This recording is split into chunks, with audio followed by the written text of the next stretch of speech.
Welcome to the Cowbell Kingdom Road Reaction Postgame Show. I am James Ham. With me, Mr. Rui Thomas. Sacramento Kings fall 101-93 to Oklahoma. Oklahoma City Thunder lacking a whole lot of firepower. No Perry Jones, and he's probably the last of the worries. No Kevin Durant. No Westbrook. This is a depleted team, and the Sacramento Kings fall, snapping their 5-game win streak, falling to 5-2 on the season. 2 more road games left this week against Dallas and another game against Memphis. Things are looking a little more interesting. Rui, what did you think tonight? I think the Kings just didn't come out with a lot of energy. I mean, they expelled a lot against the double overtime win on Friday, but no excuses in the NBA. We wanted to see them continue to play their strong defense, and the Thunder came out really hot, right? They were taking lots of jump shots early on. They were shooting in the high 50s through the second quarter. So the Kings, they managed to scrap in the third quarter, but it was too little, too late by the end of the fourth. Yeah, Rui, I don't want to make excuses for this team. So I don't buy a double overtime victory on Friday, sort of giving them the slow hangover a day and a half later. But I will say this. In the first half, the referees didn't call any of the moving screens that freed all of those Oklahoma City Thunder shooters for wide open shots. I thought that was really strange just to watch McLemore, Stauskas, Collison, whoever the Kings put in there at the guards, just completely getting cleared out by illegal picks. That's something that's a point of emphasis this year with the NBA, and I thought it was really strange that wasn't called. Now, saying that, I mean, you got to play through it. The NBA, this is a chess match between two coaches. I thought that Scotty Brooks came out and did some really ingenious things. He went to a zone which really, really hampered the Kings' bench unit. When the Kings go to the bench, they don't have a single knockdown shooter. And I think that's what we're seeing, that the Kings need more shooting. And I worry that Scotty Brooks came up with sort of the blueprint of how to beat the Sacramento Kings tonight. And that's something that the Kings need to be wary of. Can you find somebody off the bench to help out, especially from long range? Yes. Every NBA team should have been paying attention tonight because, yes, the Thunder came out in their 2-3 zone. And they gave the Kings open threes, but the Kings couldn't make them. The Kings took more threes than the Thunder tonight, but they struggled and they fell behind. The Kings went away from Cousins in the first half, and although he got the ball rolling a little bit in the second half, it was too late. Too little, too late. Yeah, I think it was a little bit too little too late, except for the fact that the Kings fired back in the third quarter. They went down by 17. They cut that lead all the way down to 2. I thought they looked solid, but the problem that Coach Malone has is that when he goes to his bench, outside of Caspi and Landry, he's getting absolutely nothing. Actually, he's getting negative. That's what we're seeing tonight. I mean, Ramon Sessions, the Kings fans are already calling for Ramon Sessions' head. They're done with this guy, and they want to see Ray McCallum. Is that fair? I'm not sure. But in 13 minutes tonight, the guy scores 4 points, goes 1 of 4 from the field. He does have 3 assists. He only has 1 turnover. But I got to be honest with you, his defense is so bad. He doesn't even try on most possessions. If someone comes out and sets a pick, he either leans into the pick or he just stands there while the guy bolts around and he just tries to move a little bit. I mean, watching Ish Smith light him up in the third quarter and early fourth quarter. I mean, I think the mistake in this game was Malone leaving his bench out there too long. Ben McLemore has an incredible game. Rudy Gay had got it going. DeMarcus Cousins got it going in that third quarter. And to leave the bench in there almost 5 minutes into the fourth quarter, it was just too much. You gotta run with your starters when you're down. And when his starters went out of the game, this game went to hell in a handbasket very quickly. Yes, the bench, a major problem tonight. No bench players reached double-figure points. Landry couldn't get going tonight, and he's the primary scoring option. Sessions, when Sessions comes in the game for Darren Collison, the defensive drop-off is very noticeable. And the same goes when McLemore subbed out for Nick Stauskas. Stauskas had to be removed for Ray McCallum at one point early in the game because he Yes. surrendered an and one to Sebastian Telfair. We compare this bench to the Thunder's bench. Huge performance by Kendrick Perkins, who started the game 3 for 3, had a block, 4 rebounds, and Telfair had 2 and one plays in the first half. Definitely carried the way along with Ish Smith for the Thunder. Yeah, and also you didn't mention him there, but Collison for the Thunder has 10 points. He buries 2 3-pointers. He goes 4 or 5 from the field. He has 10 points and 7 rebounds, 2 assists. Played extremely well, even out of steal in 25 minutes. He was one of those quiet difference makers. Again, they brought in Ish Smith. He played a little under 8 minutes. He had 7 points. He's so quick. I mean, everyone knows that the Ish Smith is like ridiculously quick. But Sebastian Telfair has not proven to be a good NBA player. I mean, he's been in the league for a long time. Tonight he has 14 points. He only shoots 1 of 5 from the 3-point line. He ends up 5 of 12 from the field. But the fact is, if you let Telfair take you to the rack, he's going to kill you. Not only is he going to kill you with his drive to the rack, but he's also going to find open shooters, and that's where he really hurt the Kings tonight. I thought that the bench unit, I mean, you just can't, you want to pile on here, but Sessions not only is hurting you on the offensive end, he's hurting you badly on the offensive end, but on the defensive end, he's giving so little. And I know Kings fans are clamoring, but at the same time, if the Kings can get him going, they could be a dangerous team. He could be that like lightning scorer off the bench, but it's just not happening. I mean, realistically, Rui, at this point, Malone almost has to go to McLemore. I mean, to McCallum. He's got to try something different, right? James, well, I think Malone, he just trusts the veteran hand over the second-year player in McCallum. He just expects Sessions to get it going. Sessions switches teams so often in his career. I don't think we can really blame it on a chemistry reason, but I think patience is wearing thin with everybody at this point. But I think a big factor tonight was the front court of the Thunder outplaying the Kings front court for most of the games well. Ibaka is shouldering much more of the load with Durant and Westbrook out for the offense, and he was nailing jump shots. Again, Collison, those big threes in the fourth quarter were huge emotional daggers against the Kings. And then Steven Adams running the floor, getting dunks. The Kings had a lot of trouble with the pick and roll. The big men were getting through the lane, and they were having trouble defending that. So another big factor. The Kings have always had trouble with the pick and roll. I think the last guy that they had on this roster that could really play the pick and roll was Darnell Jackson, if that tells you anything. I mean, Reggie Evans can play it a little bit. Jason Thompson can play it a little bit. I saw a couple of nice plays tonight where Jason Thompson actually helped out. But again, the pick and roll has always been a major, major issue for this team. As Cousins, Cousins, while he didn't have huge numbers, he did still come away with he had 4 steals early. He finishes with 4 steals. He has 2 blocks. I mean, he did have an all-around game. He just didn't get to the line like what we're used to. So against that big front line, it took him a little while to get comfortable. He didn't want to go in and bang. And he didn't want to go in and pick up those free throws, which we've become accustomed to. I mean, he came into this game averaging 10.5 free throws a game, and tonight he finishes 2 of 5 from the line. That hurt them. I'd say the technical by Reggie Evans hurt them, which was just ridiculous. I mean, Reggie Evans just did not play great ball at all, and then to go out of the game and get called for a tech from the bench, that hurt them.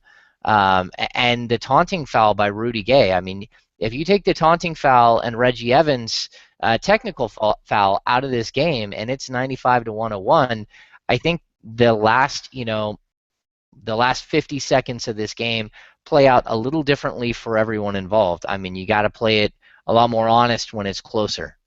Well, I think another big blunder was by the referees. But right around the 2-minute mark in the fourth quarter, Rudy Gay intentionally fouls Steven Adams a la Hackashack, and the referees missed his first attempt, so he went again, and that was when it was at 158, so they gave Reggie Jackson the free throw. Definitely points they left on the floor, and it would have been it could have been a different story otherwise. Yeah, Rui, all right, let's switch to our three keys to the game. showcasing the defense. I don't think the Kings defense was really showcased tonight. I thought that they were exposed on a couple of fronts, especially off the bench. I thought their bench unit, not just offensively struggled, but defensively. I mean, if we go down the board, Nick Stauskas, a negative 19 plus minus tonight. Landry and Sessions, negative 10. Caspi, negative 11. Negative 4 for Reggie Evans. I mean, this was a bad run for this bench unit. And it hurt the defense. I mean, the Kings end up holding the Thunder to 46% shooting, which really came down because that number was much, much higher to start this game. Again, their three-point defense has been spectacular. I mean, they hold the Thunder tonight to 33% shooting from long range. But overall, I just didn't feel like the defensive unit played tight early on. When they made their run in the third quarter, it was completely a defensive, sort of triggered run. They were forcing turnovers. They were getting easy baskets in transition. That was the lone time that you saw it. Again, Malone went to his bench. He got nothing. He left them in there. By the time he got them back in, the defensive momentum, the offensive momentum, all momentum was gone, not just all momentum on one side of the ball. Yeah, I would say the defense's lone bright spot was in the third quarter. They had 8 of their 11 steals in the third quarter, and they did a great job cutting off passing lanes, which led to fast breaks. Other than that, even without Durant and Westbrook, a lot of the players the Thunder have left are great shooters. Ibaka's developed a great jumper in the last couple of years. Jeremy Lamb is a scorer, and Reggie Jackson can shoot the ball pretty well as well. So They left it open. They left them open. They made it. I think another factor was Jason Thompson and Ben McLemore getting in foul trouble early in the game, and Thompson getting in foul trouble later in the third. That may have disrupted their continuity and continuity. Sorry, I don't have a dictionary handy. So that may have been a difference, a factor. All right. Let's go to initiating the offense. Ugly. I mean, the Kings do end up with 23 assists, which is far superior to what they've done most of the games this season. They've had a couple of games right around that, right? 22, 23 assists. They did only turn the ball over 12 times. But what we saw tonight is, again, OKC exposed the Sacramento Kings for a fatal weakness, and that is the fact that they're not a great shooting team. I think I put it out there at one point. Darren Collison came into the season. I think he hit 8 of 13 three-pointers during the preseason, and he came into the night like 2 of 14. He goes 1 of 6, so he's now 3 of 20, which means he's shooting like 15% from behind the arc. This team, it's collapsing the defense. The defense is now sagging off the shooters. They're collapsing the lane where players like DeMarcus Cousins, Rudy Gay, Omri Caspi has really been nice inside the key. Landry, Ramon Sessions, it's killing Ramon Sessions. I mean, that is one major issue, the inability of this team to shoot the long-range shot. But the Kings really struggled to initiate offense in this game, especially when Oklahoma switched over to the zone. Yes. The zone may have been an unfamiliar thing for them this early in the season. And when Sessions comes in the game, he has trouble protecting the ball. There were several times, he simply just lost his dribble, and they had to scramble. Again, the three-point shooting or lack of three-point shooting was exposed tonight. And every fair weather NBA fan knows what the Kings' game plan should be. It should be feeding the ball to Cousins early and often. And it didn't happen until the third quarter today. All right, your last key to the game tonight is more bench time. This is a game that I thought a lot of people, this is one of those games that you overlook in your schedule. Oklahoma is so battered. I mean, no Durant, no Westbrook. I mean, this team is realistically a skeleton crew. And you expect the Kings to come in here after what they've done the previous 5 games and just absolutely drop the hammer on a team and maybe get some bench time for Ray McCallum, maybe get some bench time for Ryan Hollins. Again, we didn't see Derek Williams tonight. Derek Williams is a non-factor in the season. Maybe those guys should get some PT here in this game, but that's not the way this game played out. I mean, the Kings were down by 7 after the first quarter. That went to 13 right at the half, and they fought their way back. They eliminated that lead almost entirely in the third quarter. With a plus 11 third quarter, cut it down to a 2-point lead going to the fourth. But this game never lent itself to giving the bench more time. And to be honest with you, I think everyone was clamoring for less bench time. This is a game that was winnable, and maybe Dallas on Tuesday and Memphis on Thursday aren't winnable. Again, Saturday you've got San Antonio, then you roll right into the Pelicans and the Bulls. This is a tough 5-game stretch right here, and this is one of those games that you had to get. So while bench minutes might have been, something that you wanted to have happen, it just didn't work out that way, and it shouldn't have worked out that way. I think Malone would have been much better served staying with his starters and just trying to go for the win here. And if that means you throw away Tuesday's game, it means you throw away Tuesday's game. That's the way it goes. Yes. Going into tonight, the plan would be playing a lighter opponent in the Thunder. Like, as far as this early season schedule goes, the idea would be to try to go deep into your rotation, maybe 10 deep or 11 deep. But again, no one in the bench could get it going. They couldn't afford to keep the stars off the floor. Malone was forced to keep his bench in 5 minutes into the fourth quarter, but at that point, the Thunder had built their lead, and when he put the starters in, it was too much to call back from. All right, Rui, let's go to your MVP of the game, your player of the game. I'm going to let you go first this time. Who is your player of this game? We're going to stay Sacramento Kings centric. Who is your Sacramento Kings player of the game despite the loss? How about Rudy Gay? I mean, after a really rough night on Friday, he managed to get things going. He shot nearly 50%. Didn't do too well from three-point land like the rest of his teammates, but he did add 10 rebounds, 6 assists, 2 steals, only 1 turnover. So he did his part and led the way when Cousins couldn't get things going. Yeah, I like Rudy Gay too. I don't like the 1 of 6 from behind the arc. I thought that the Kings tried to force the three-pointer. They were forced into taking a lot of threes. Again, 6 of 24. This isn't a three-point shooting team. There's no reason this team should ever shoot 24 threes in a game that I can tell. Rudy Gay 1 of 6 and Collison 1 of 6. If I'm going to go with my player of the game, I really liked what Rudy Gay brought, especially those 6 assists. He's coming off an illness. He wasn't feeling great. But my player of the game in this for the Sacramento Kings tonight was Ben McLemore. 16 points on 6 of 9 shooting, 4 of 6 from downtown, and he ends up with a couple of assists, a couple of rebounds. I want more from him. I want more rebounds. I want steals, which is something that I just keep beating a drum on with when it comes to Ben McLemore. For as athletic and quick and fast as he is, he doesn't play the passing lanes hardly at all. He's really not good at coming away with easy turnovers. But that 4 of 6 three-pointer night for him, it was huge, and he looked confident.